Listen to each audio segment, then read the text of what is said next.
As you said, the president has constitutional responsibilities towards the administration to come to parliament and then explain to the country through parliament the state of the country that they the constitution again requires that they talk about the states that they have inherited. You inherit, you do your bit, and then when you're going to tell the country what you are leaving behind. So, in response to that constitutional demand, he came here. President Kuffour, as eloquent as you know him. He stated, he explained, and when challenged, remember he was a member of parliament, he became for once a member of parliament again, and threw the gauntlets down to the guys on the other side. Well, he's told the world, the whole country. Well, the evidence is there for all to see. Whoever doesn't want to see is their headache.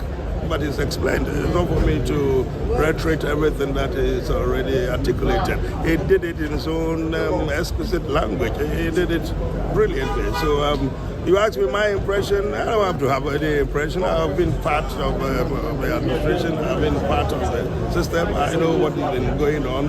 So I have absolutely no doubt at all that the MPP government headed by President Kuffour did what the country required him to do through the mandate that they reposed in him.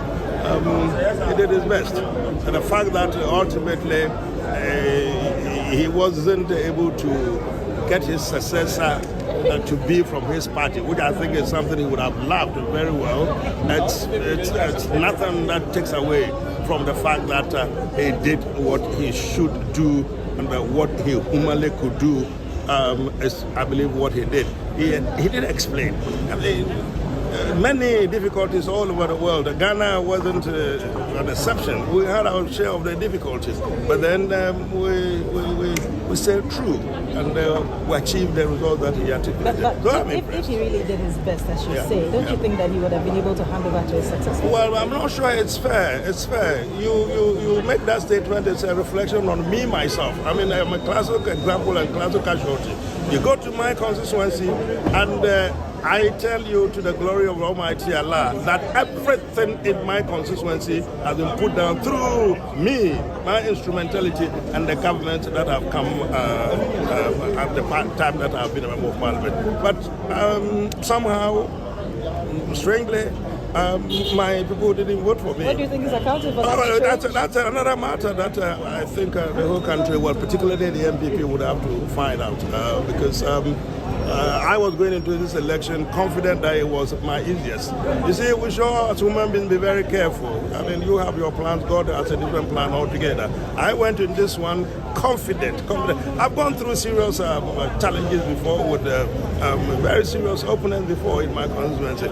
This wasn't the occasion. I did my best, but it was taken for granted. For once, you journalists never discuss Adansi Asoka. Almost always going to elections, Adansi Asoka is tough. This time around, not a single word. Because clearly on the ground, all the achievements that are chalked and considering everything else. That was the least that I expected. But did you say your constituents were ungrateful? I choose my words very carefully. I choose my words very carefully.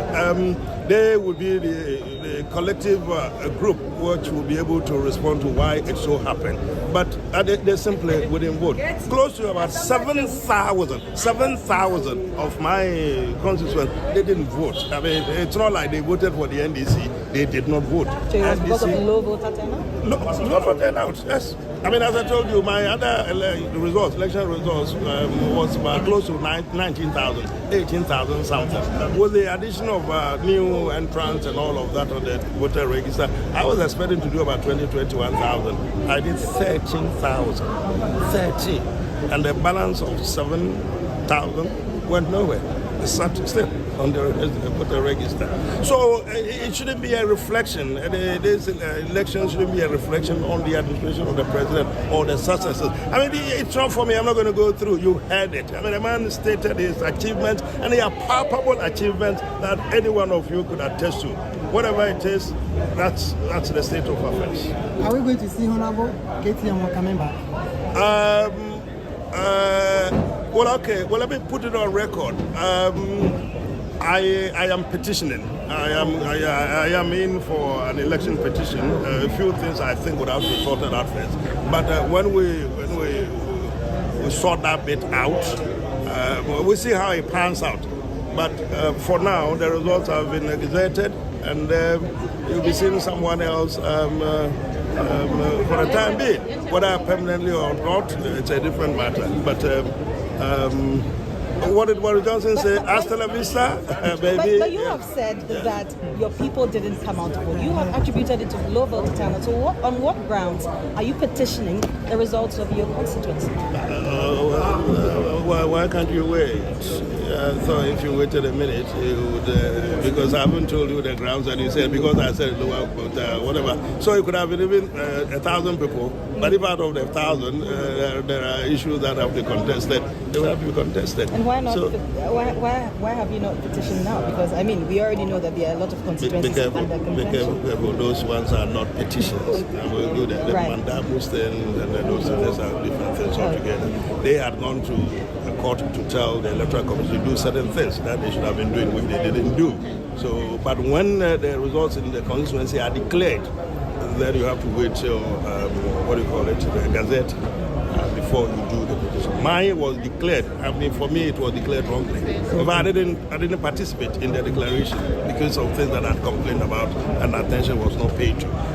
But it hasn't been very, very comfortable, very sweet for us. But I repeat that should not be because the Kuffour administration did not perform. Kuffour did his best, his government did what they could, and for me, the results are all there for whoever cares to have the people. Good afternoon. No. I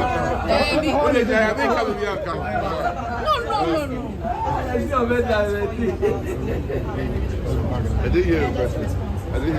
I'm asking you quickly intercepted the podcast, and it seems that you were the one who quickly saw that you were not using the right protocols as regards to how to handle it. Does it raise concerns for you about the emergency response unit? Emergency response unit for Parliament and for any facility should be ready for emergencies. And so what should they have done? To be ready for the emergency. And do you believe they were ready? For me, I didn't have the time to look at what others were doing. I reacted instinctively. So do you believe that they didn't react in the right manner as protocols should call for? They were not in the chamber, so they had to be called into the chamber. So I'm not sure they delayed in their reaction, because they were not at the scene of the event. But for me, it's instinctive. I have very good training in emergency, so I knew what to do. So would you say that more people in the should be trained? I mean, I saw security personnel actually carrying it. So shouldn't they have been trained as to emergency response? See, when you talk about emergency response unit, there are three: the ambulance service, the police service, and the fire service. And personnel in those units must be trained in the basics of life support. So you do not think there was anything wrong as regards to how the bodyguard was handled? No, I didn't look at what somebody had done. I looked at what I can do to help. That is my dream. Okay, and lastly, your overview of the entire program. I think it's gone well. It's gone down very well. The president has given an account of his 8 years stewardship. And I believe, like every other thing, we'll leave it to posterity to judge. The 8 years of the roundabout. Happy New Year. How does super legal representation? Dr. Ford call. Now, who are they now? On Coco Papa, the legal representation. You hear medical intervention. Father, Happy New Year. No,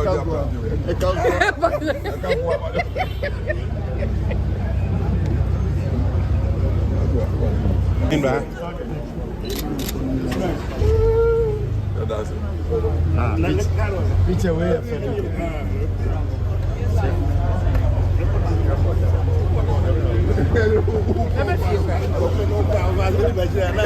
What's the